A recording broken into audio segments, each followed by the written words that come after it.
Everyone, physics के फंडे में आपका स्वागत है। तो कैसे हैं आप लोग? दोस्तों, आज के इस वीडियो में हम डिस्कस करने जाएंगे energy associated with a wave. हमारे सिलेबस में सिंपल हार्मोनिक वेव है, तो हम सिंपल हार्मोनिक वेव की ही बात करेंगे। और इस वीडियो में मैं आपके बहुत सारे मिसकंसेप्शन दूर कर दूंगा बच्चों। आप अचंभित हो जाएंगे कि क्या ऐसा होता है, फिर आपको पता पड़ेगा हाँ ऐसा ही होता है। ध्यान से देखना। पहला मिसकंसेप्शन आता है कि मान लीजिए मैंने कोई वेव ली, अपनी जनरल ले लेते हैं, घरेलू वेव ना, डोमेस्टिक वेव ले लेते हैं अपन। तो जिससे अपन फेमिलियर है, ए साइन ओमेगा टी माइनस के एक्स, ठीक, ये ले लिया मैंने। अगर ये वेव ये है, तो इस वेव के अंदर आपको पता है बहुत सारे पार्टिकल्स होते हैं जो मोशन करते हैं, है ना। वेव जब भी ट्रेवल करती है तो बेसिकली बहुत सारे पार्टिकल्स ट्रेवल करते हैं। पार्टिकल्स किधर ट्रेवल कर रहे हैं? ट्रांसवर्स वेव की बात कर रहे हैं, पार्टिकल ट्रेवल कर रहे हैं इधर, वेव ट्रेवल कर रही है इधर। ठीक बात, बहुत बढ़िया। एक बात बताओ, जब मैं एसएचएम पढ़ता हूं, सिंपल हार्मोनिक मोशन पढ़ता हूं, क्या सिंपल हार्मोनिक मोशन में टोटल एनर्जी कांस्टेंट होती थी? बिल्कुल हाँ होती थी। बहुत बढ़िया। अब अगर मैं इस वेव के मोशन को मानूं कि इतने सारे सिंपल हार्मोनिक मोशन एक साथ हो रहे हैं, तो क्या बच्चों इसकी एनर्जी कांस्टेंट होगी? पहला मिसकंसेप्शन, इसकी एनर्जी कांस्टेंट नहीं होती। क्यों? क्योंकि आपको पता है कि अगर वेव क्या ट्रांसफर करती है, प्रोग्रेसिव वेव क्या ट्रांसफर करती है? एनर्जी। मतलब एक पॉइंट से एनर्जी उठाएगी और दूसरे को ट्रांसफर कर देगी। अगर उस पॉइंट पे, पर्टिकुलर पॉइंट पे एनर्जी कांस्टेंट हो जाती तो ट्रांसफर क्या करती? ठुल्लू। इसका मतलब एनर्जी कांस्टेंट तो नहीं होती भाई, दैट इज फॉर श्योर। क्योंकि एनर्जी कांस्टेंट आगे बढ़ रही है तो कांस्टेंट किसी पर्टिकुलर पॉइंट पे कांस्टेंट होने का तो कोई सवाल पैदा ही नहीं होता। ठीक, अच्छा। दूसरा मिसकंसेप्शन क्या होता है, अगर मैं दो पॉइंट लेता, एक पॉइंट ये लेता, ये वाला है ना, इसके एसोसिएटेड वाला, और एक पॉइंट यहां लेता। अब मैं पूछता भाई दोनों में, इस पॉइंट में ए में और बी में एनर्जी बताओ कि जो एनर्जी है, पोटेंशियल एनर्जी किसमें ज्यादा होगी? तो हमारा कॉमन मिसकंसेप्शन क्या बोलता है यार, हम सोचते हैं कि हाइट किसकी ज्यादा दिख रही, बी की ज्यादा दिख रही। हाइट बी की ज्यादा है, मतलब पोटेंशियल एनर्जी किसकी ज्यादा होना चाहिए? बी की ज्यादा। लेकिन यहां उल्टा होता है, यहां पे उल्टा हो जाता है भैया। अगर इस पॉइंट की एनर्जी लूं तो इस पॉइंट की एनर्जी मैक्सिमम होती है। ऐसा होता है, मैं प्रूव करके बताऊंगा आपको। बिल्कुल, यहां पे एनर्जी कम होती है, काइनेटिक एनर्जी तो खत्म, जीरो। पोटेंशियल एनर्जी भी अगर रेफरेंस मान लूं मैं तो जीरो ही मानता हूं। इसमें क्या होता है, पोटेंशियल एनर्जी और काइनेटिक एनर्जी साथ में वेरी करते हैं। अगर पोटेंशियल एनर्जी बढ़ रही है तो काइनेटिक एनर्जी भी बढ़ेगी, और अगर पोटेंशियल एनर्जी कम हो रही है तो काइनेटिक एनर्जी भी कम होगी। ठीक है, चलो। एक पार्टिकल अगर मान लीजिए एसटेम कर रहा है ऐसे, तो आपको पता है ये इसकी मीन पोजीशन है, ऐसे से घूम रहा है। मीन पोजीशन पे काइनेटिक एनर्जी क्या होती? मैक्सिमम। तो पोटेंशियल एनर्जी भी क्या होगी? मैक्सिमम। सिर्फ वेव की बात कर रहा हूं। इसका मतलब ये जितने भी पॉइंट्स है, ये सारे मैक्सिमम एनर्जी वाले पॉइंट आ गए। इस पे पोटेंशियल एनर्जी भी मैक्सिमम होगी और काइनेटिक एनर्जी भी मैक्सिमम होगी। यही आपके मिसकंसेप्शन थे जो मैंने दूर कर दिए, और अब मैं उसको मैथमेटिकली प्रूव करके बताऊंगा। मैथमेटिकली प्रूव करके बताऊंगा, ध्यान से देखो।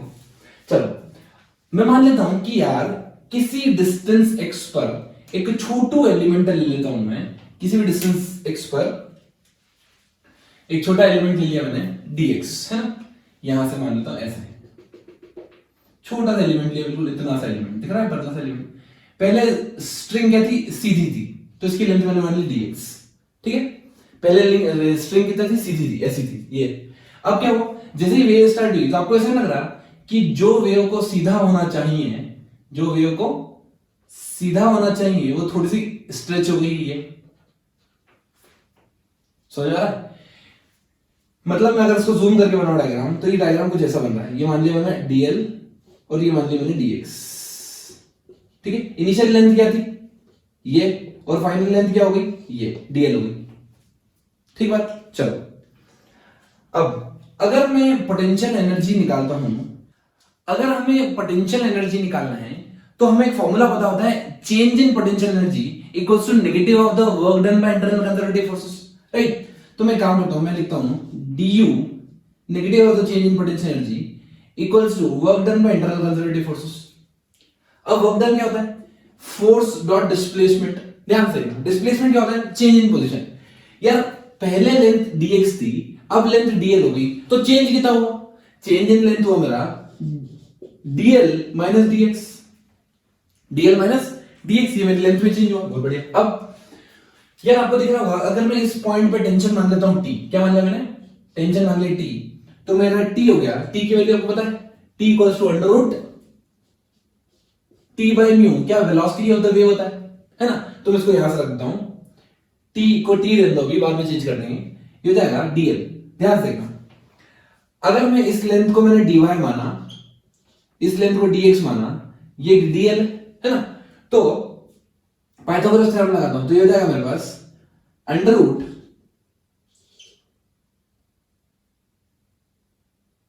dx का होल स्क्वायर प्लस dy का whole square minus dx।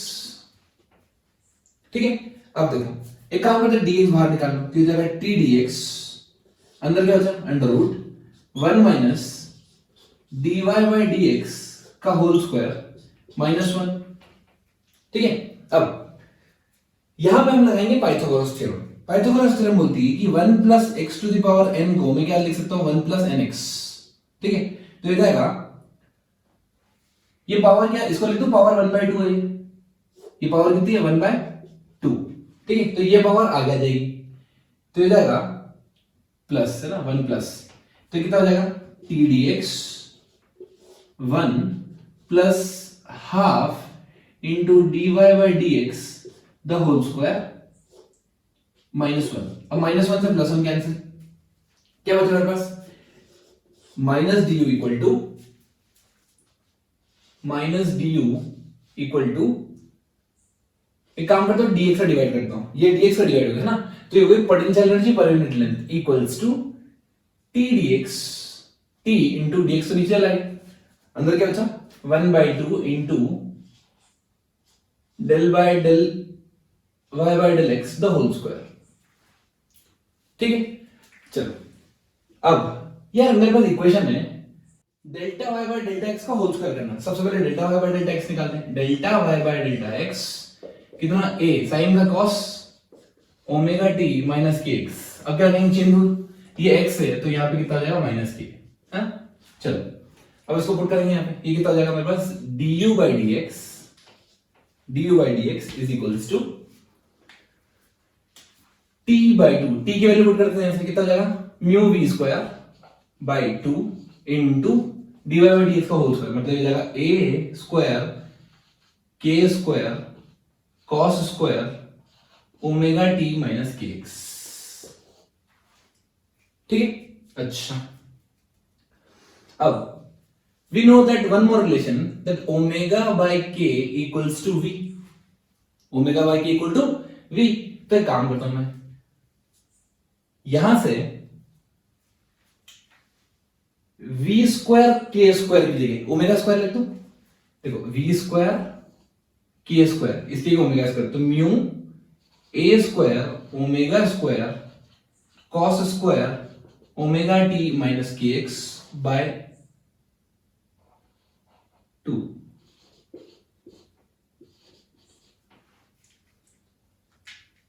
Clear है ना। अब ध्यान से देखना, तो हमारे पास चेंज इन पोटेंशियल एनर्जी पर यूनिट लेंथ आ गया half mu a square omega square cos square omega t minus के x.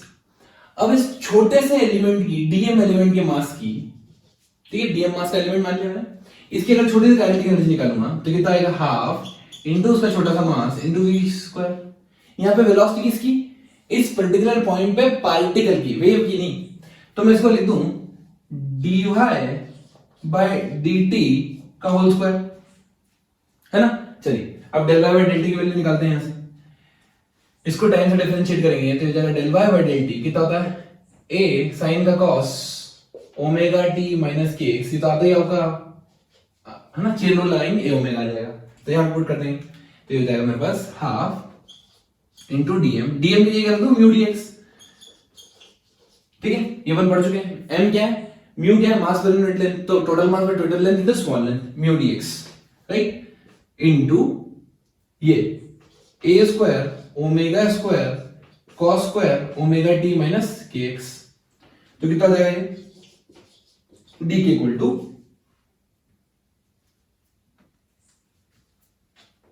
dk by dx kinetic energy पर यूनिट लेंथ है ना, half into mu into A square omega square cos square omega T minus के x. ये मेरे पास आ गया काइनेटिक एनर्जी पर यूनिट लेंथ। अब हुआ रुक्मणी को, जो अचंबा वाला होता है ना बच्चों, क्या होता है ना, अब देखो ध्यान से, आप अचंभित हो जाएंगे। कैसे यार, जो expression change in kinetic energy पर यूनिट लेंथ आई है वही expression change in potential per unit length आई है। देखो एग्जैक्ट, इसीलिए मैंने बोला था स्टार्टिंग में ही कि यहां पर पोटेंशियल एनर्जी काइनेटिक एनर्जी साथ में बढ़ते हैं, साथ में घटते हैं, साथ निभाना साथिया वाला पूरा कॉन्सेप्ट लगता है यहाँ पे। पोटेंशियल एनर्जी काइनेटिक एनर्जी हमेशा वेव में जब भी चलेंगे दोनों साथ में जीरो होंगे, साथ में मैक्सिमम होंगे, साथ में मिनिमम होंगे, जो भी होगा साथ में होगा। आया समझ में? इसलिए इसमें एनर्जी कांस्टेंट नहीं होती, कंजर्व नहीं होती। अगर मैं टोटल एनर्जी की बात करूं तो टोटल एनर्जी, यहां पे एनर्जी डिफाइन नहीं करते हम, एनर्जी पर यूनिट लेंथ है ना, तो जाएगी टोटल एनर्जी पर यूनिट लेंथ क्या, kinetic energy plus potential energy. अब ये दोनों तो बराबर है तो दोनों को ऐड कर दो, है ना, दोनों को ऐड करेंगे तो 1/2 प्लस 1/2 1 हो जाएगा। डायरेक्ट कितना आ गया मेरे पास, mu A square omega square cos square omega T minus के एक्स। क्लियर?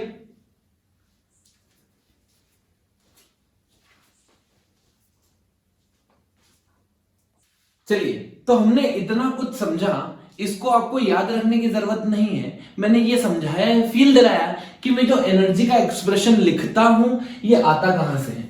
ठीक है, तो अब जो मैं एक्सप्रेशन लिखने जा रहा हूं वो आपको रटना है। उसके पहले कि अगर आपको नहीं भी याद है तो कोई दिक्कत नहीं है, बस फील आ जाना चाहिए आपको कि हाँ हम तरीके से निकाल के लाए हैं एक एक चीज। और फिर मैं बात करूंगा कि किस किस पे डिपेंडेंसी होती है मेरी एनर्जी की, पावर की और इंटेंसिटी की। चलिए, तो यहां पर एनर्जी पर यूनिट लेंथ मेरा क्या आ गया, mu A square omega square cos square omega T.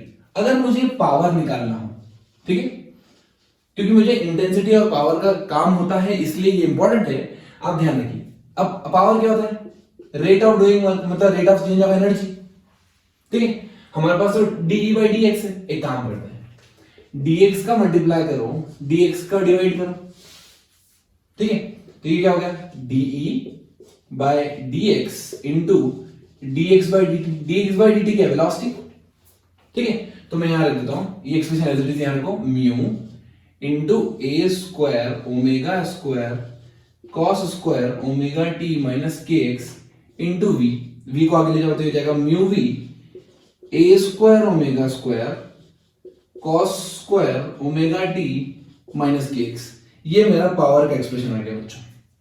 ठीक है, अब एक और इंपॉर्टेंट टर्म होता है यहां पर, उसको बोलते हैं average power. Average power basically किसी भी क्वांटिटी का एवरेज निकालना है तो हमको एक एक्सप्रेशन याद होना चाहिए, वो होता है integration P D T divided by integration D T.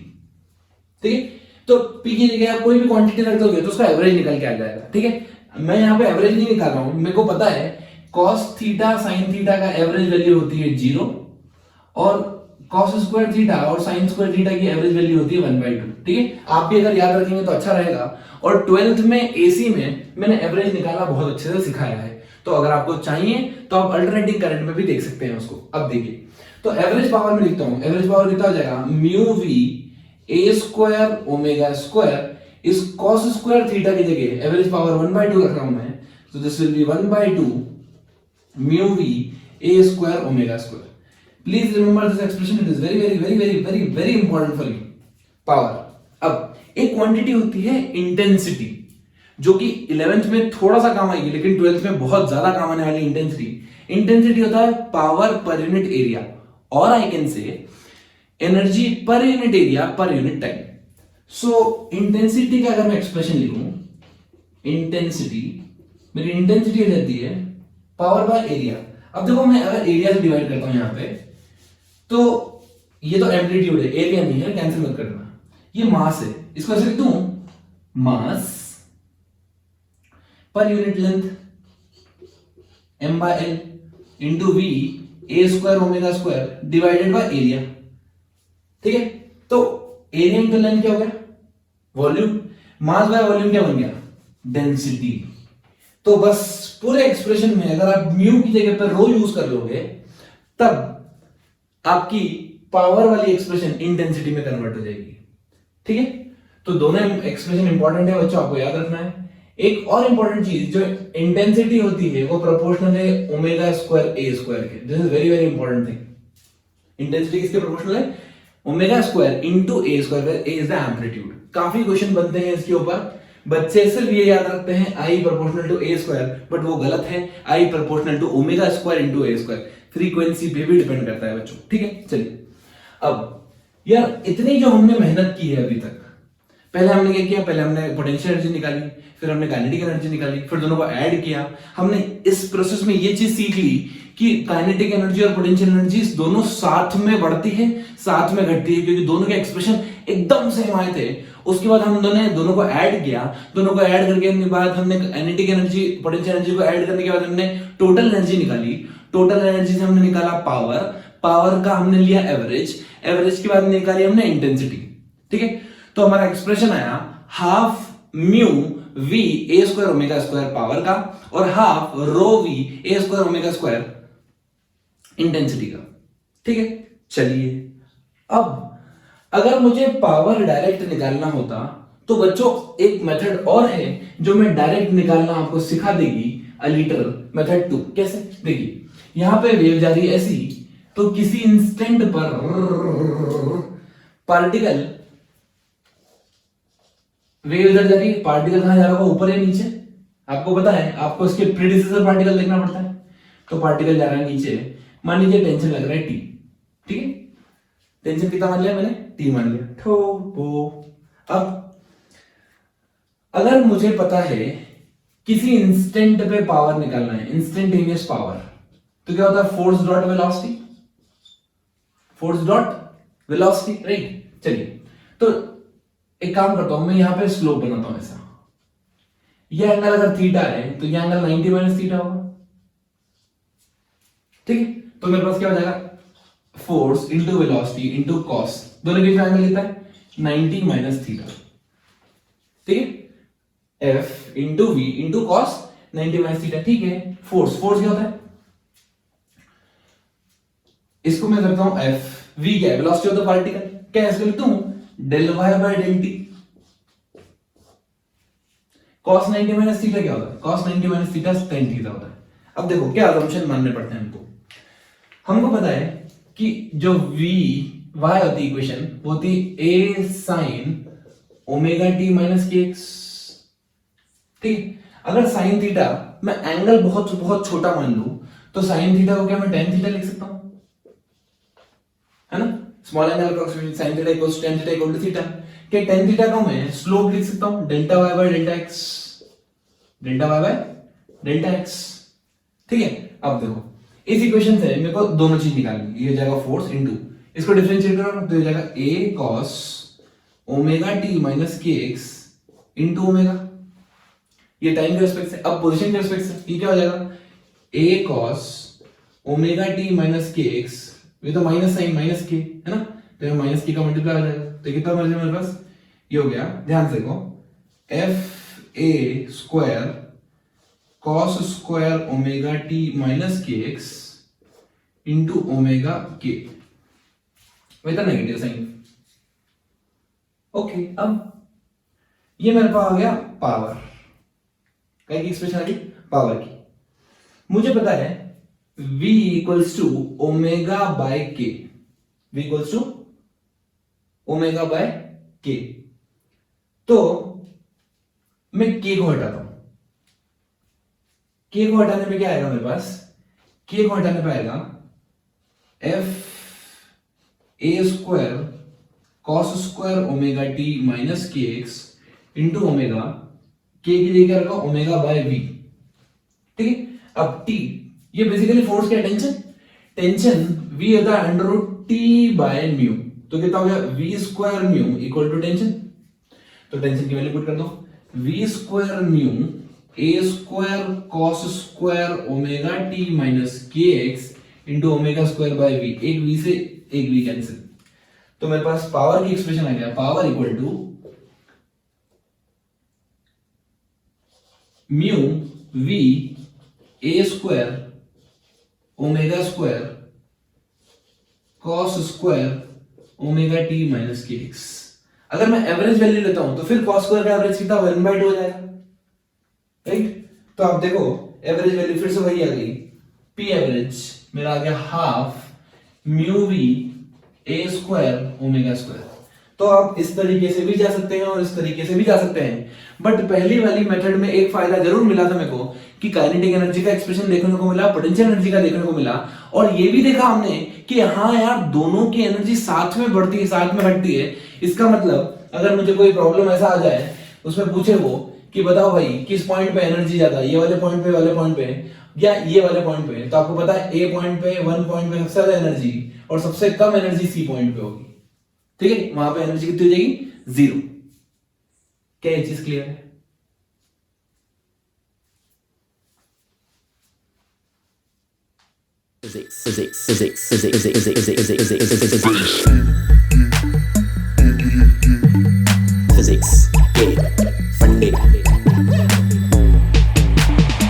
Physics के फंडे